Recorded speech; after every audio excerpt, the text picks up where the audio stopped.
Hey everyone, whether you are at the very beginning of your journey or starting to navigate those complexities before a huge transformation, you're in the right spot. Today I'm going to talk about the 7 stages of a spiritual awakening so that you can know where you are and how to apply your energy to get to that next step so that you can build that beautiful life that you desire.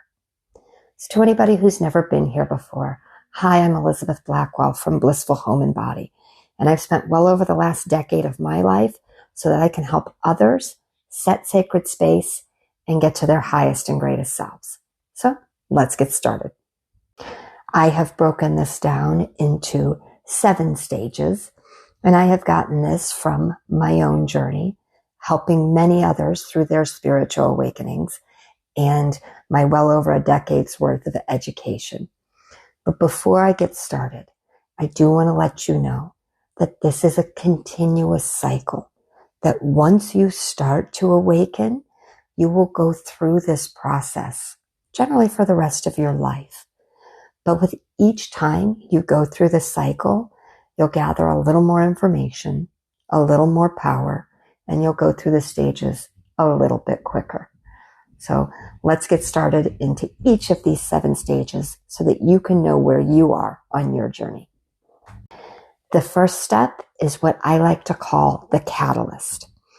This is where something comes in and starts to shake up everything that you've previously believed or were taught. For me, it was a near-death experience. For others, it could be some sort of significant life event, or maybe a deep dissatisfaction with where you are. Sometimes it can be a profound joy or feeling of connection to something external to you that you haven't previously understood.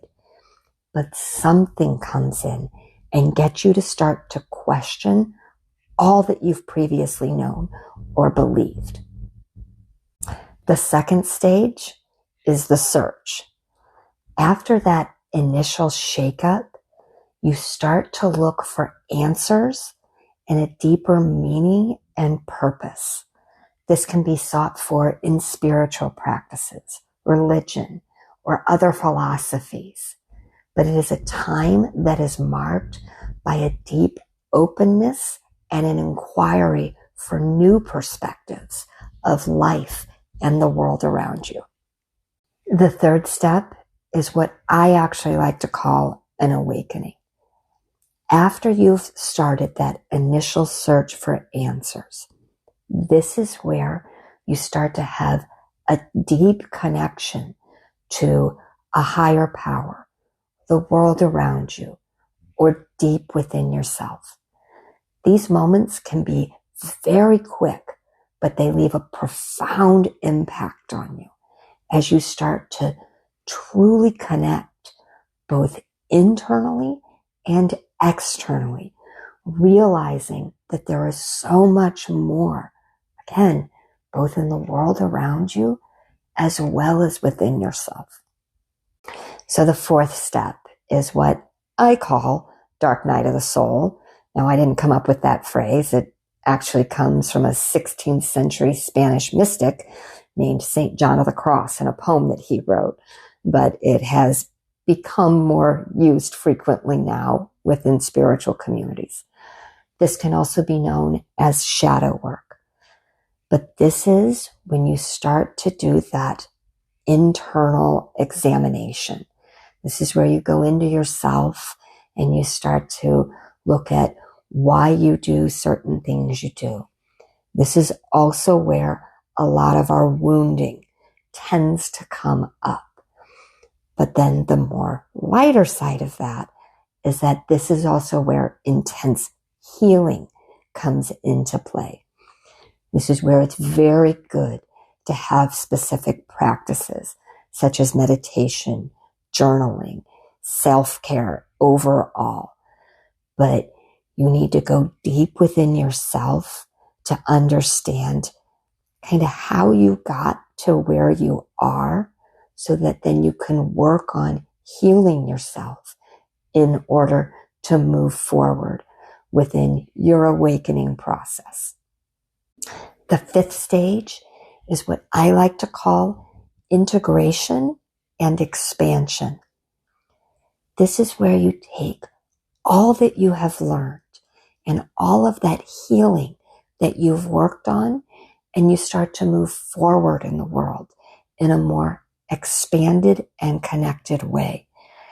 This is where you go deeper into all of those things that you've begun to practice, and you take that knowledge or your newfound values and beliefs and start to put them in practice of the world around you, realizing how much power you really have to change not only your world, but the world of the lives of those around you as well.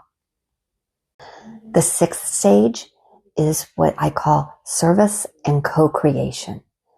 This is where you've worked on yourself and you've started to heal yourself, knowing that this is a journey and that it will be a continual journey to work on yourself and heal yourself. But you start to step forward in the world in a way where you realize that we are all connected and that we co-create in this universe together. This can be through things like random acts of kindness or a deep understanding of unconditional love. But you start to step out into the world, wanting to help others and be a part of a community, and understanding that we co-create this universe with everyone and everything around us. And then the seventh stage, which is a continual evolution. This is where you start to understand that you are on a journey and that you make that commitment that you will continue this process to get to your highest and greatest self. But this is the point where I like to point out that everybody's journey is deeply personal.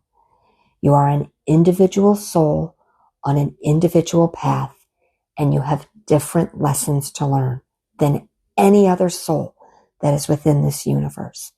So don't ever compare you or your journey to anyone else's, that it will be your own journey and that you will go through your own stages.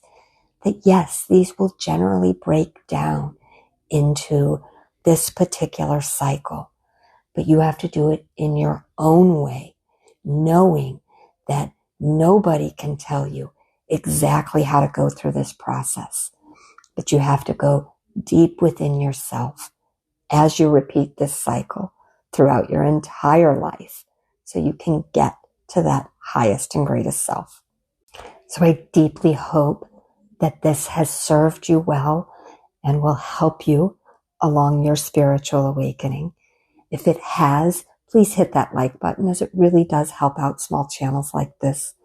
And if you feel like you resonate here, consider subscribing, because this community is all about supporting each other so we can get through this journey in the best way possible so that we can get to that highest and greatest self. So with that, I am sending you all so much light and love, and I hope you all stay well, my friends.